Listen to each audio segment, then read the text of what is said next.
Good morning children. Welcome back to this beautiful and amazing platform of Anand Prakassh Educational Academy. I am Chanda Banssal, Director of Anand Prakassh Educational Academy, and we have been giving coaching for JEE, NEET, NTSE, Olympiads, then board exams with all wonderful results.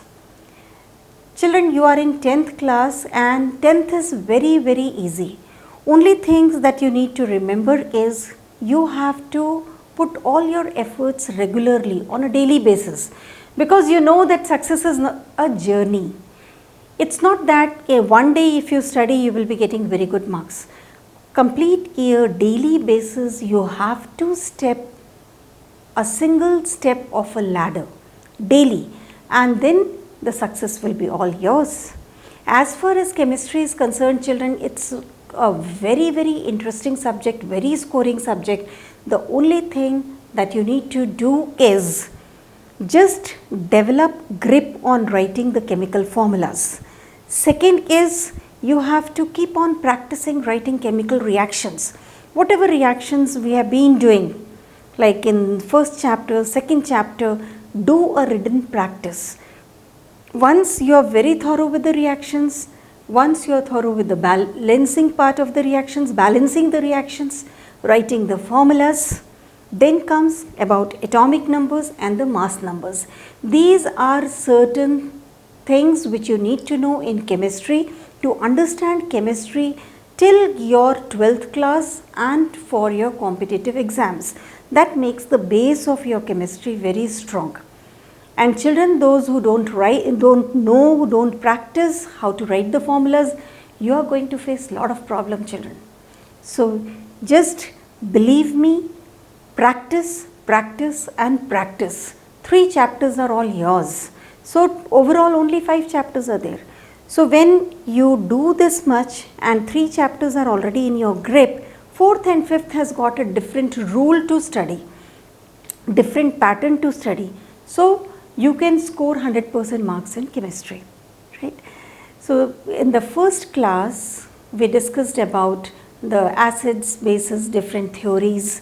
Likewise, we did certain chemical reactions in the next class. Today we are going to take up certain properties of acids.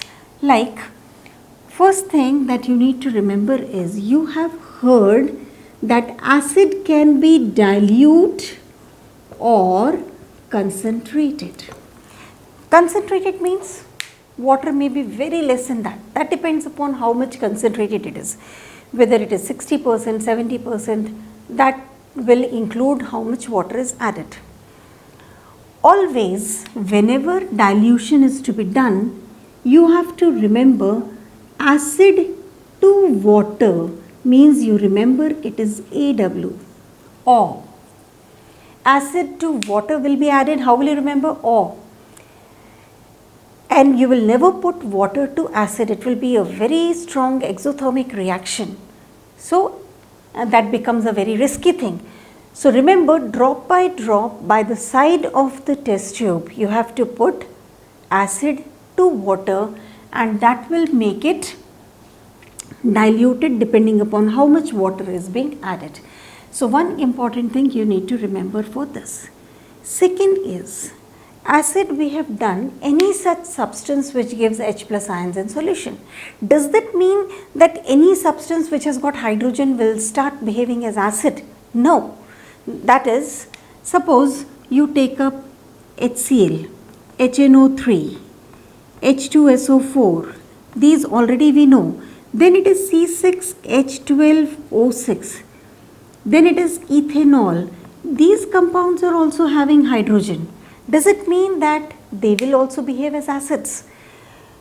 These are all the mineral acids, but these are not the acids. You can perform an experiment to find out whether it will be acidic or not. So which experiment you can perform? Say, just like the electrolytic apparatus was used, in the same way, here also you can take an electrolytic apparatus and put the solution of HCl. Connect a battery, and here you can put the electrodes one anode is there, one cathode is there. So you can arrange here this, and during this part you can fix a bulb. A bulb can also be there here. The lighting of the bulb, or you can see the galvanometer, that will indicate that whether the bulb glows. If the bulb glows, that means that acid is present and this acid is there to conduct electricity, means it is showing the conducting behavior. If you take up this glucose and see, in this case glucose solution is there, again you will take the electrodes. After taking these electrodes, you have to connect it to the battery, again a bulb, to see whether it glows. That means whether glucose is also conducting or not. Acids do conduct, acids do produce ions, means acids, they produce H plus ions. And here when you take this glucose, that is, here there is C6H12O6 and here there is, say, HCl. HCl will dissociate as H plus and Cl minus, means there will be separation of the ions. When the separation of ions is there, conduction of electricity will also be there, means it will allow electric current to pass through it. That means here bulb will glow. But when you take glucose, allow electricity to pass through, you will not find the bulb, you will not find that the bulb is glowing. That will indicate that any substance which has got hydrogen will not conduct electricity. The substance has to release its hydrogen, and that can be experimentally proven. So that point you can write. One is, you have to remember O, that is acid to water, that can be added, that too not continuously in large amounts. It has to be added drop by drop, slanting the tube, taking all the precautions. Similarly, whether any substance which has got H plus will conduct electricity. So you will say it will not conduct electricity. If it has got hydrogen, that doesn't mean that it will behave as an acid.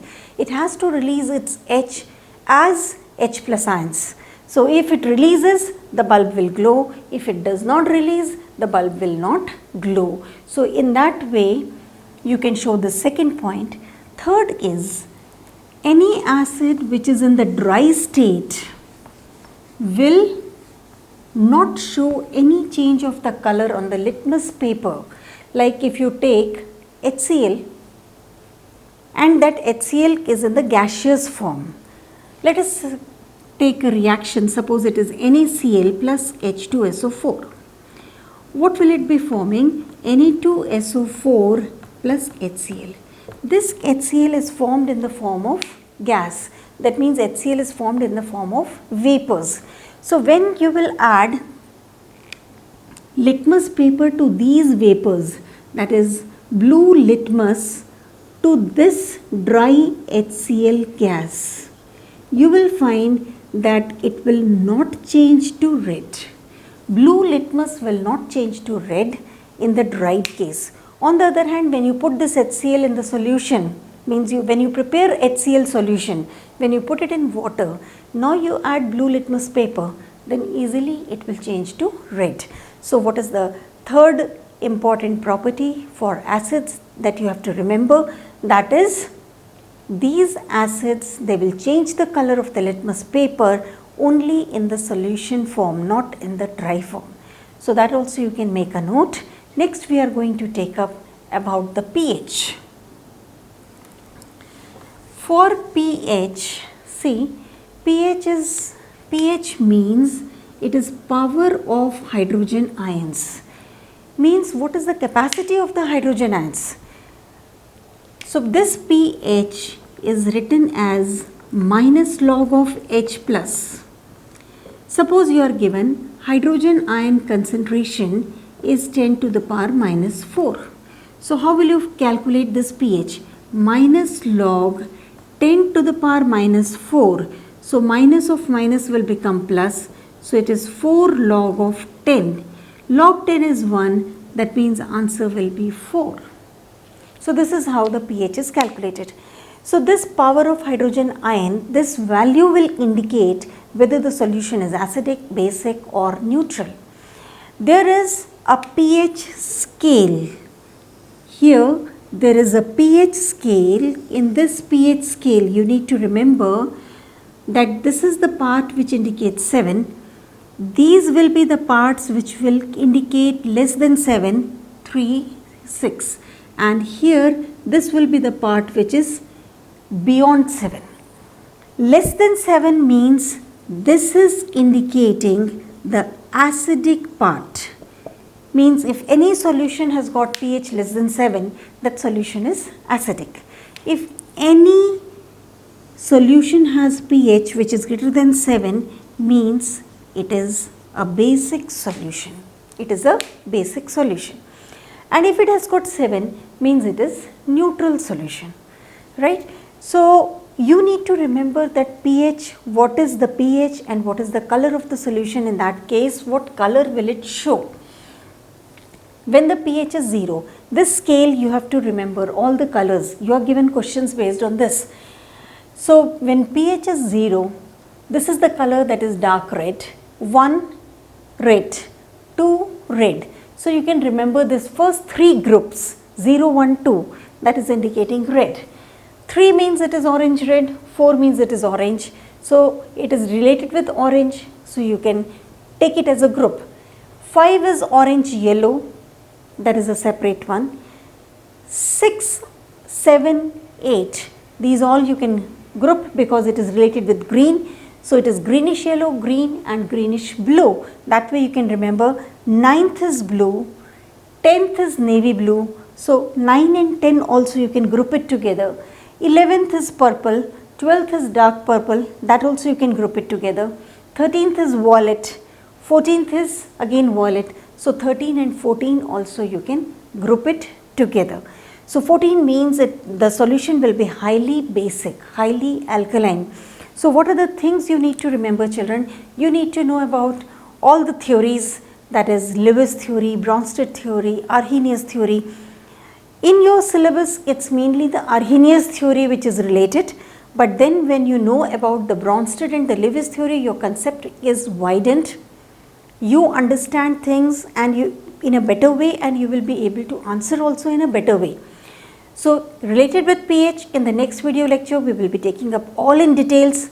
So keep on practicing all the chemical reactions very thoroughly. Make it a point that daily you are doing 10 reactions and you are adding 10 additional reactions to your dictionary. So at least there should be 50 to 60 reactions with you, which is always there in your mind. That will make the subject very simple. So children, like the video, subscribe to the channel and press the bell icon so that we are there with you with more and more of the videos, and we are there to help you out 24/7. So till then, thank you so much.